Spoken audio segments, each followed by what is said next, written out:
everyone. Welcome back to the Israel Connection. I'm Esti, and my guest today is Mitch Gold. Hi, Mitch. Hi, good morning. Morning. Mitch Gold is a founding member of FIDF Baltimore. He's a past president and chairman, and for the past 3 years, a member of the National Board of the FIDF. Yes. So welcome to the podcast. Thank you for being here. Thanks for inviting me. So I'm sure people have heard about FIDF and everything they do, but for those who don't know, when and where did FIDF start? What has been the purpose of FIDF? Sure, I'd love to give you some background. Yes. Started in 1981 by Holocaust survivors, and they realized that without the IDF, Israel would not have a way to defend itself. So they realized that the soldiers are the ones who comprise the FIDF, and they decided to create an organization that provides for the humanitarian needs of Israel's soldiers. I mean, since that time, we've really grown. 1981, it's already, almost 50 years ago. Oh, 1981, that's when it started? 1981, yes. Sorry. And we've grown to 25 chapters around the country. We actually have an office in Panama. We're headquartered in New York, raising significant funds since October 7th. Okay. Our motto is that their job is to take care of Israel, the Israeli soldiers, and it's our job to take care of them. So speaking of October 7th, obviously there's been a rise of emergency assistance to Israel, to IDF. What are some ways you can tell us about that FIDF has helped throughout that year? Yes. Well, of course, the support has been simply amazing. Not only have we increased our total amounts of donations, but also the number of people who are making donations has increased significantly. People have really unified around the country, and the IDF in particular. I think we've raised almost $190 million this year, which is really impressive. That's amazing. Far exceeds our prior, history. And it's just been a spectacular year, not from Israel's point of view, but from, trying to help things out, make it better for the soldiers that are defending us. Yeah, I mean, speaking from, the point of view of an Israeli in America, I've seen and I've heard of so many different organizations, and particularly FIDF, that sent so much money to Israel to help. They purchased a lot of emergency equipment for the FIDF, the soldiers.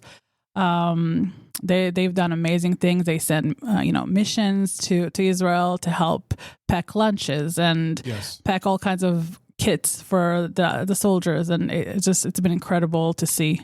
Correct. So again, we're nonprofit, we're apolitical and non-military. So those things, please keep those things in mind. We're a 50c3 corporation. 50c3, correct. So we really don't get into buying any military hardware, but we do provide things like ambulances, health help at hospitals.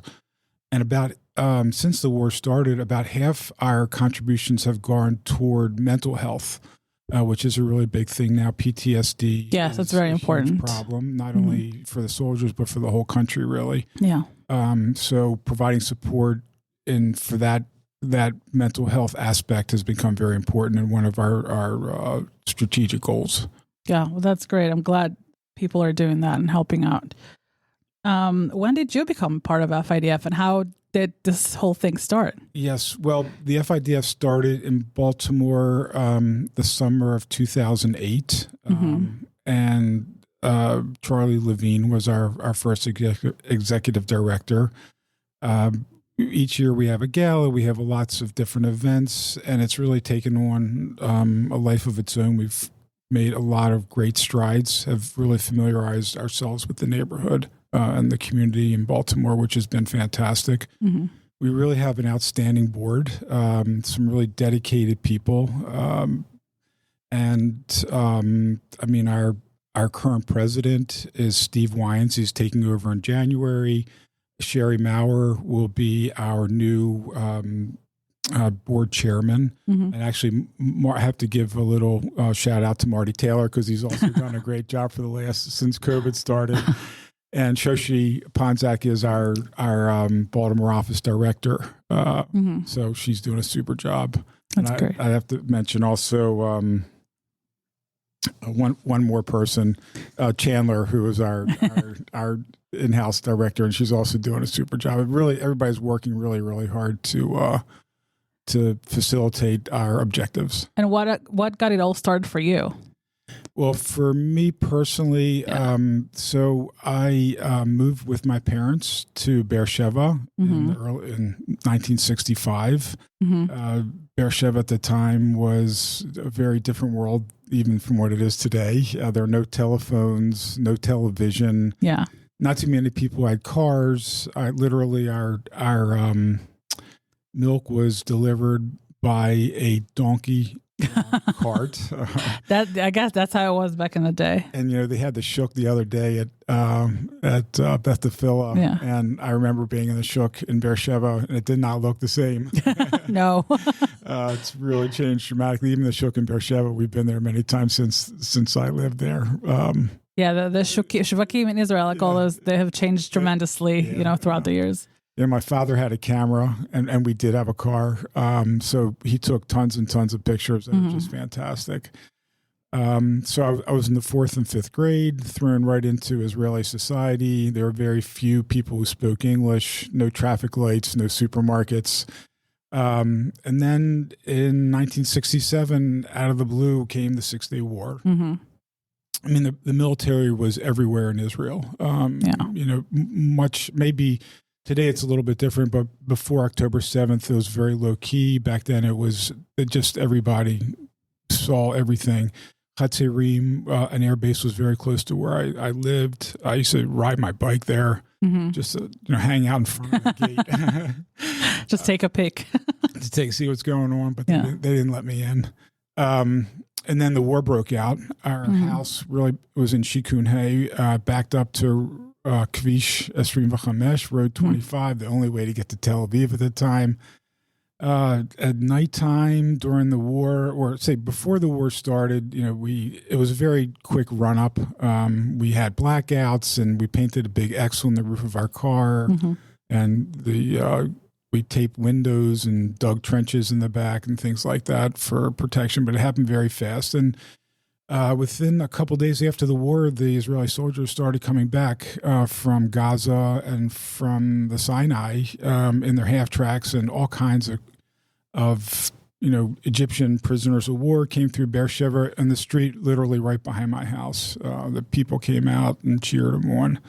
It was a really great experience. So, do you remember from back then what was the feeling in Israel at the time? Euphoria. Euphoria? Oh yeah. How did it, what made it feel euphoric? Well, there were all these threats, at the time. Nasser had assembled huge divisions of Egyptian soldiers on the border of Israel. The UN had departed in the Golan Heights they were shelling into the valley, relentlessly.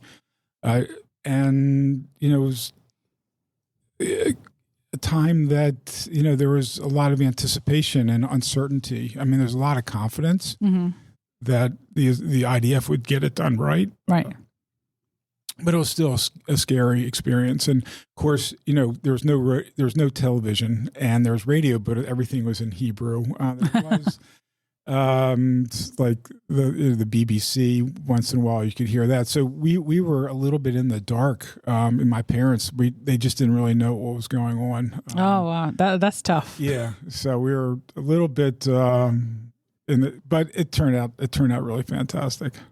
Okay. Well, it's not like today that you have social media, you have news everywhere, you have the internet, obviously. So that's right. Very different. Very, very different experience. So, I mean, you've been to Israel since October 7th, right? Yes, several times. So what do you feel like, I mean, obviously there's a huge difference between what happened then and now, but do you feel like there's similarities between, like, I guess the feeling of the Israeli people during that time, I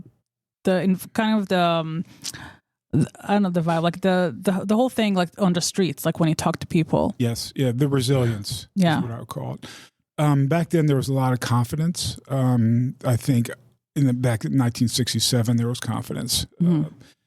since October 7th, there's been a bit of a letdown, although the resilience is still coming through very strong. Yeah.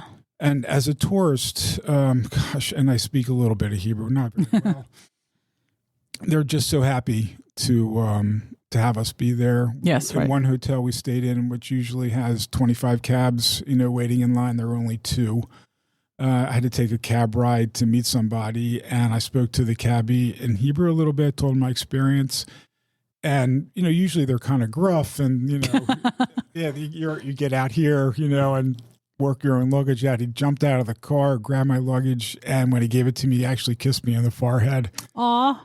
Just for being there. That's great. Yeah. My dad is actually a cab driver. He has his own cab. There you go. So and he has a lot of, he takes a lot of people to the airport, so he knows. And every time, an American comes on the cab, he talks to them about me, shares like the experience, and he's very happy to welcome them into his cab. And it's great. Like I hear all kind of stories from him. They can very, very personal at times. The Israelis generally. Yeah, it's some of them, not everybody. Yeah, I know. But particularly now, just any kind of. So if you have the opportunity to go to Israel, please go. They need your support. Yes. Not only financially but emotionally too. Yes. More, so it's really good to be there and to help out, even if it's in a very small way. Yeah, anything helps. Right. I think just going there and just walking around the city, Tel Aviv or Jerusalem, or going to those places where everything happened, just to bear witness. I think that gives the Israelis a lot of, positive energy and makes them feel seen, because especially with everything that's going on around the world right now. I know not a lot of friends, Right. I feel this way also in my Jewishness. We don't have a lot of friends. So when people come out and initiate something with me about the Jewish and how things are going on in Israel, these people who are not Jewish, it makes me feel really good about it. Yeah, it makes us feel good, and some people do care. Yes. Even though it doesn't seem that way on the outside, just some people still care and support us, and it's really good to hear it. Yeah. So, what was something very meaningful that you got to do in the past year through FIDF or personally in regards to Israel? Yeah, so we did actually a bunch of things. We did go to Israel on an FIDF mission this past January of 2024, and they took us to Nahal Oz, which I'd been to before, maybe in 2016, 17. Yeah. And we actually went into the room where those girls, and I had been in that room prior. And I can remember back then them telling me they were thinking about relocating that room. It's like they're all just sitting there on computer monitors. Yes. It looks like this New York Stock Exchange kind of thing. And moving it back a couple miles away from the front lines. And I guess for whatever reason, they never did it. They're going to. They said that this is it. They're going to do that. Yeah, finally. I'm glad to hear that. I wish they did it before. Correct. But, yeah. So that was hard to take to see that. And then we went to Kfar Aza, which if they walked us through the residential area, and there's a fence right there, and you can see through the fence, there's a field, and the other side of that field is another fence, and there's Gaza. Yeah. With easy, plain eyesight to see it. So that was very emotional. Also, actually, and not related to FIDF, but I do want to give it another shout out. Every Sunday there's a hostage walk, and we have been there every time we're in town. We do it. It's just an hour. We say a prayer and to support the hostages. Sunday mornings at 9:00 at Oheb Shalom. So if anybody wants to join us, please do. I've been there too many times.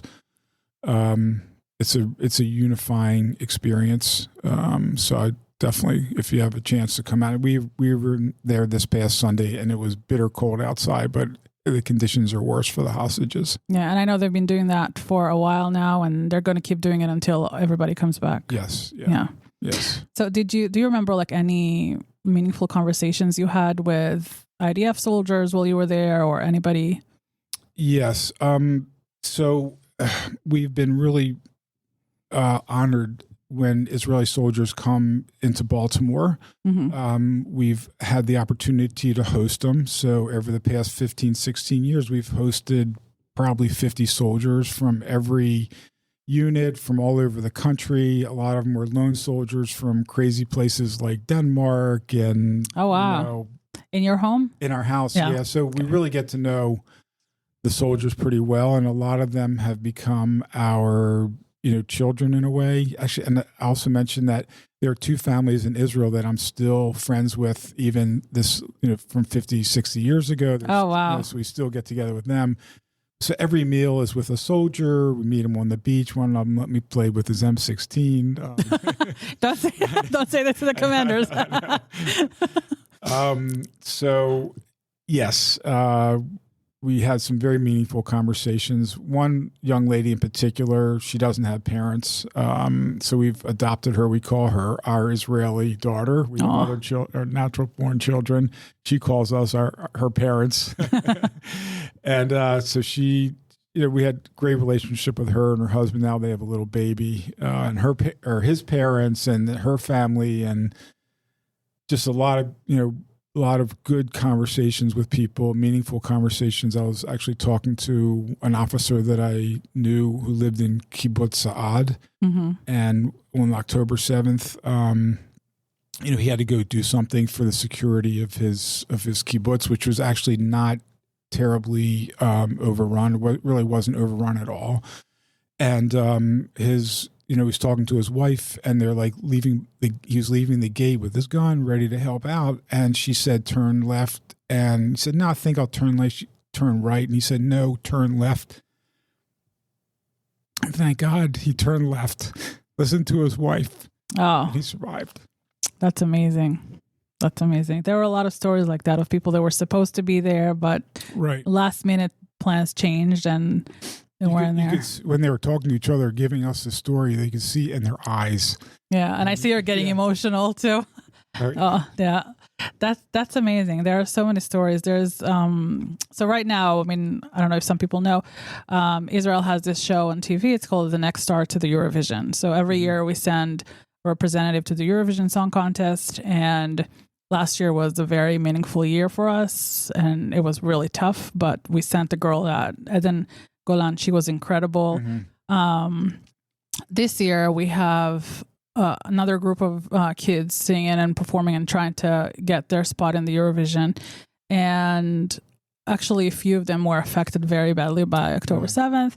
One of them was a survivor from the Nova. She was one of 11 survivors out of 30 something that were stuck in a little shelter thing at the Nova. And she's an incredible singer.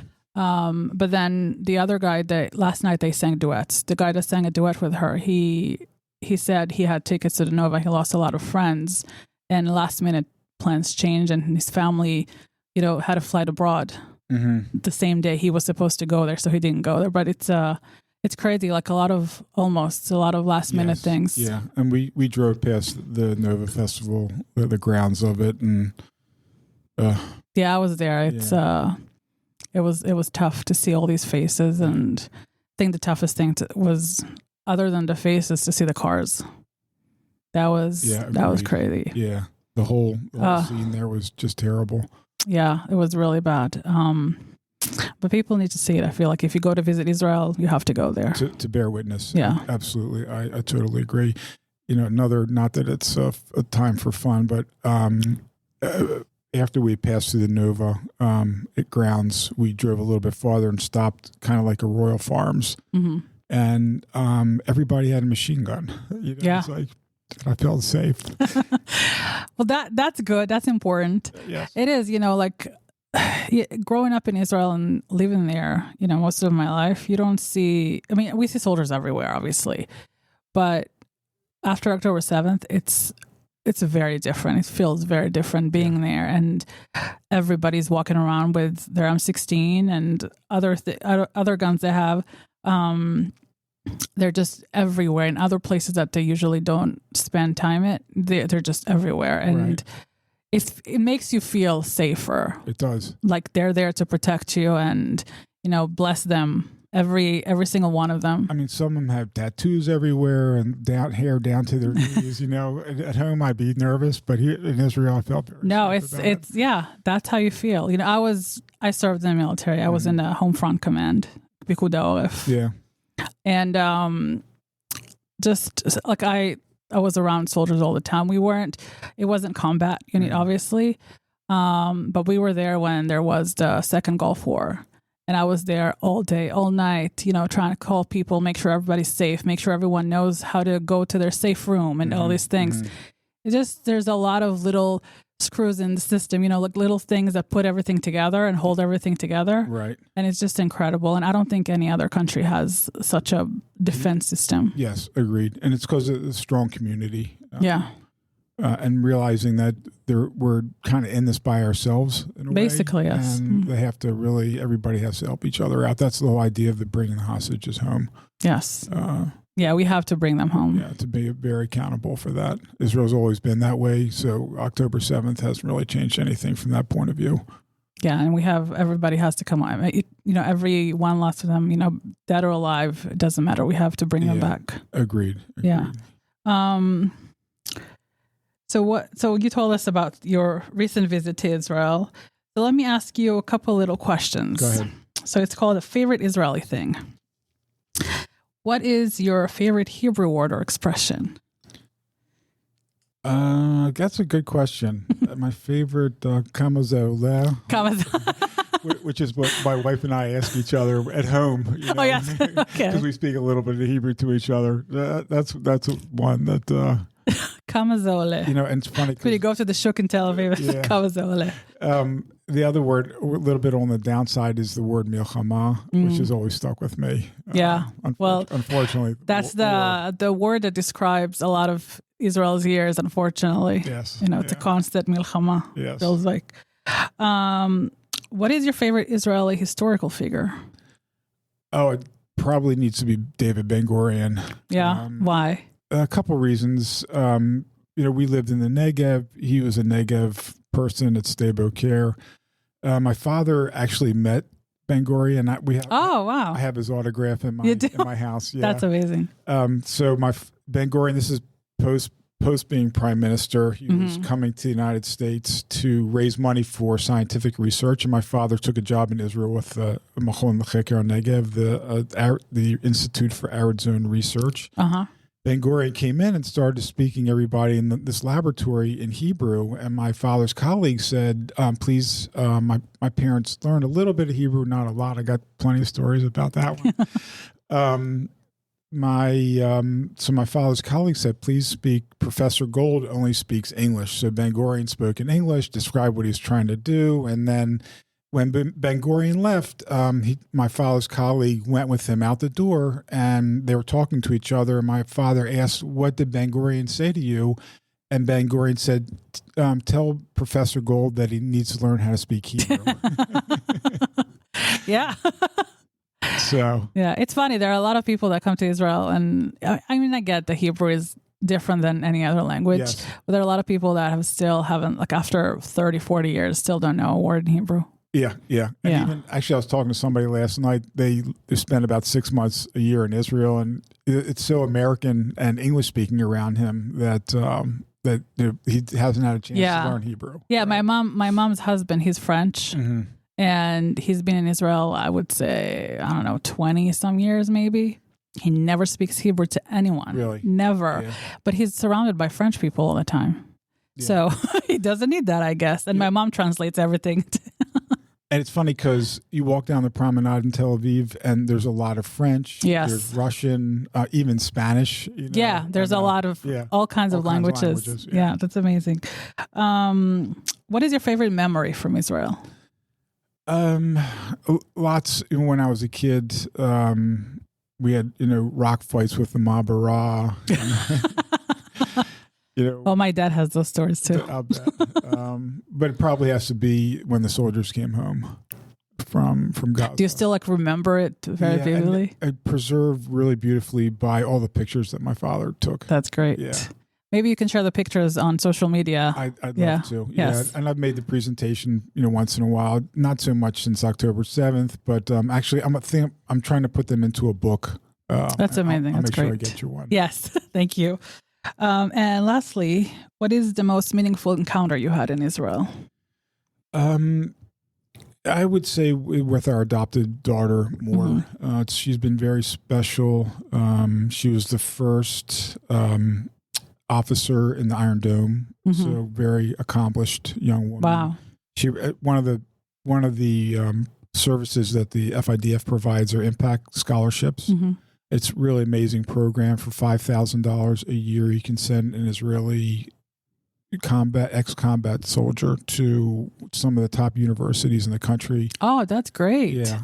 It's a 4-year commitment where we've got 1,000 people waiting in line for impact scholarships. I mean, compared to the $50,000 it costs to go to the average American university, you're getting a heck of a good deal. And these kids are very, very motivated. But anyway, going back to more, just a really special person, very smart. Our relationship with her has been fantastic. We went to her wedding. We went to her sister's wedding. Wow. They had a kid. We went to the bris, so we've brought her over here for, different stuff. It's just been a 10-year relationship. That's great. Really strong. Yeah. I'm very happy about it. It's beautiful how people get to keep in touch for so long, bonding over this thing, and then turns into a lifelong friendship. Exactly. That's great. Exactly. Kimat mishpacha. Kimat, yeah. Well, it's it's a chosen family, so it's mishpacha. Yeah, it's even better. Yeah. Yes, that's the best. Yeah. So, what would you like to wish the people of Israel and the Jewish people around the world for the new year? Yeah, stay strong, be resilient. You think about actually the concept of Lador Vador has become very important to me. As I get older, this is our history. It's been going on for 3,000 years, and it's our obligation and our privilege to move it forward into the next millennia.